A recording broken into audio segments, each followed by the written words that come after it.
Ok les gars, on se retrouve dans une petite vidéo où je vais vous expliquer donc comment j'utilise le Fibonacci. En soi Fibonacci c'est genre un Italien si je me trompe pas, qui a inventé comme le nombre d'or, qui comprend donc le 61,8. Et en gros si vous voulez on peut retrouver ce chiffre un peu partout là, dans la vie réelle, dans les images, tout ce que vous voulez. Et c'est comme un chiffre qui revient tout le temps. Donc même en bourse on peut l'utiliser. Là, en l'occurrence, c'est moi perso, je l'utilise pour prendre position sur le marché. Puis je vais vous expliquer un peu à quoi ça ressemble et comment le placer. Donc, en gros, souvent, vous allez avoir des hauts et des bas. Donc, regardez la vidéo des hauts et des bas en premier, sinon ça va être compliqué pour vous à le placer. Mais en gros, il faut les placer d'un haut vers un bas ou d'un bas vers un haut, dépendamment de dans quel dans quelle direction le marché se dirige.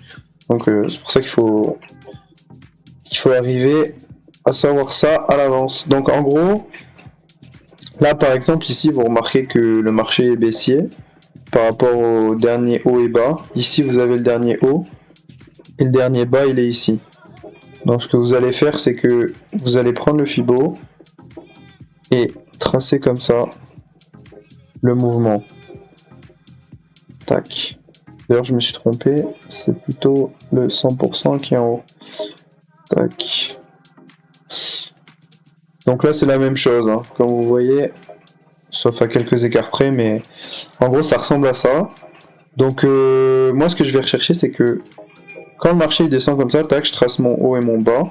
On est sur l'unité de temps 15 minutes. Si sur le 15 minutes, le marché il remonte jusqu'au 61,8 et qu'il le casse, ben moi ce que je vais attendre c'est qu'il revienne dessus le 61,8 pour pouvoir acheter jusqu'au 100%. En gros c'est ça que j'attends. Donc la position elle donnerait ça. Entrée ici. Oula. Le stop loss il serait sur le 50. Et le TP comme j'ai dit il serait ici là, au sommet. Et ça donne, bon là c'est parce que je l'ai tracé comme ça, mais à chaque fois ça donne un ratio de 3 même. Mais moi dans ma strat je vais jusqu'au ratio de 2. Mais en gros c'est ça. Donc après il y a... je vais vous montrer un peu sur le marché comment ça se passe. Hop. Donc vraiment faut savoir placer ses hauts et ses bas, sinon vous n'allez jamais arriver. C'est pour ça qu'il faut vachement pratiquer un peu pour tout. Alors j'en avais comme déjà mis ici. Okay. Par exemple ici vous voyez que là il y a un bas. En partant d'ici, il y a un bas ici, il y a un haut ici. Puis après il y a un nouveau bas là. Donc là vous voyez que le dernier haut il est là. Et le dernier bas il est là. Donc vous le placez. Et là vous voyez que on casse le 61,8. Mais malheureusement, ça c'était aujourd'hui d'ailleurs, malheureusement on n'est pas revenu dessus. Et après c'est parti. Mais moi ce que j'aurais fait c'est ça, c'est hop on casse, ça clôture au-dessus. Donc ça peut être en 5, 15, 30, même 1 heure. Ça n'importe. On s'en fout, mais il faut vraiment que ce soit le Fibo de l'unité de temps qui se fasse casser dans sa temporalité. Donc pour bien expliquer ça, là je suis sur 15 minutes, il faut que la bougie elle casse le 61,8 dans le 15 minutes. Si elle casse dans 5 minutes, on s'en fout, ok. C'est vraiment, faut que ça reste dans sa temporalité. Et c'est pour ça que vous pouvez placer des fibos sur 5 minutes, sur 15 minutes, 30 minutes, 1 heure. Sauf qu'il faut vraiment que la cassure se fasse du 61,8 sur son unité de temps. Ok, ça c'est très important. Parce que si c'est dans une plus petite unité de temps, ça sert à rien. Et si c'est dans une plus grosse, ben normalement, en fait, c'est encore mieux. Parce que ça veut dire que ça a cassé sur votre unité de temps plus celle qui est plus grosse. Donc là, en l'occurrence, tac. Donc ça, c'est le mouvement du 15 minutes. On casse en 15 minutes. Là, il n'y a pas eu de retest. Donc on n'a pas pu rentrer, mais après, c'est parti. Tac. Il y en avait un autre aussi ici. Pareil, vous voyez, c'est la même chose. Dernier haut, dernier bas. Tac. On place le SL à 50. On prend le retest. Là, vous voyez que c'est 15 minutes, donc. Là, on reteste sur le 61.8, tac, et on part. Bon, celui-là, en l'occurrence, je l'ai pas pris parce que, comme vous le savez, moi, sur le Dow, parce que là, c'est le Dow Jones, il faut qu'il y ait minimum 30 points. Et là en l'occurrence, il y avait que 17 points entre, pour faire mon SL, pour mettre mon SL sur 50%. Du coup, je l'ai pas pris. Mais il était magnifique. Mais bon, c'est comme ça. Je vous en montre quelques-uns. Un qui soit assez clair, ce serait mieux. Ok, ici on a un appel. Tac, tac. Bah là il y en a un, mais bon, il est vachement petit. Tac, 61.8 par ça casse. Tac, tac, là aussi. Wow,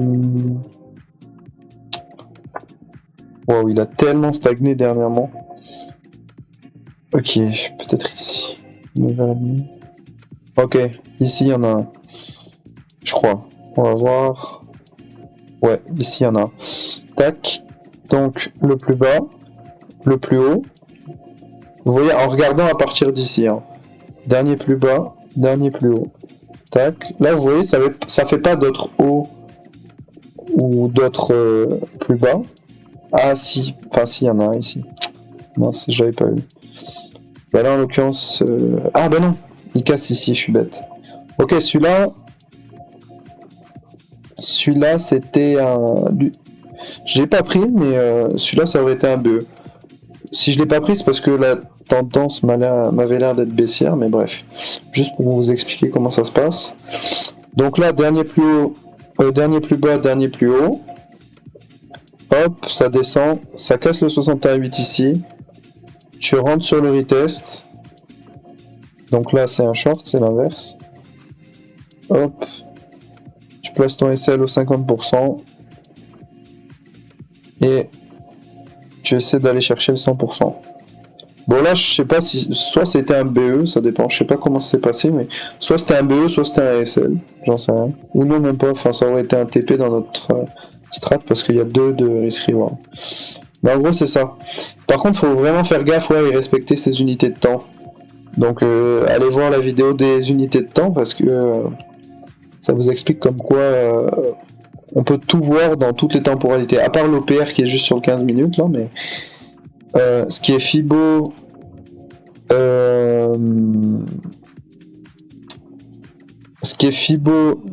bande de Boulanger et divergence, ça va être sur toutes les temporalités. C'est pour ça qu'il faut tout checker. Donc c'est vraiment 5 minutes, 15 minutes, 30 minutes, 1 heure, 4 heures. Pas besoin d'aller tester, d'aller voir les autres, mais déjà juste se concentrer sur ces 5 unités de temps, c'est déjà vraiment pas mal. Il faut vraiment tout regarder tout le temps. Je vous ferai une vidéo où je vous expliquerai comment imbriquer un petit peu tout ce que je vous ai enseigné jusqu'à maintenant là. Parce qu'il y a vraiment pas mal de stocks, il faut savoir tout regarder en même temps en fait. Mais vous verrez qu'à force de pratiquer et tout, ça va devenir comme redondant là, ce sera toujours la même chose et au final vous vous faites chier quand même devant le graphe. Là vous avez l'impression que oh putain il faut faire plein de choses et tout, c'est trop la galère et tout, mais une fois que vous savez tout par cœur, tac, tu check, bon. En fait après tu sais même anticiper ce qu'il pourrait y avoir ou pas. Donc c'est vraiment plus tranquille par la suite. Donc voilà pour le Fibo, on pourrait en faire encore. Juste pour le délire, on va partir de loin. Donc là depuis tout à l'heure on fait sur la même unité de temps, c'est vraiment juste le 15 minutes. Mais... Ok, on va partir d'ici. Donc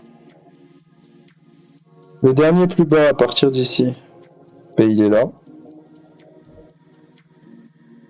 Et là, tac, le dernier plus haut il est là-haut.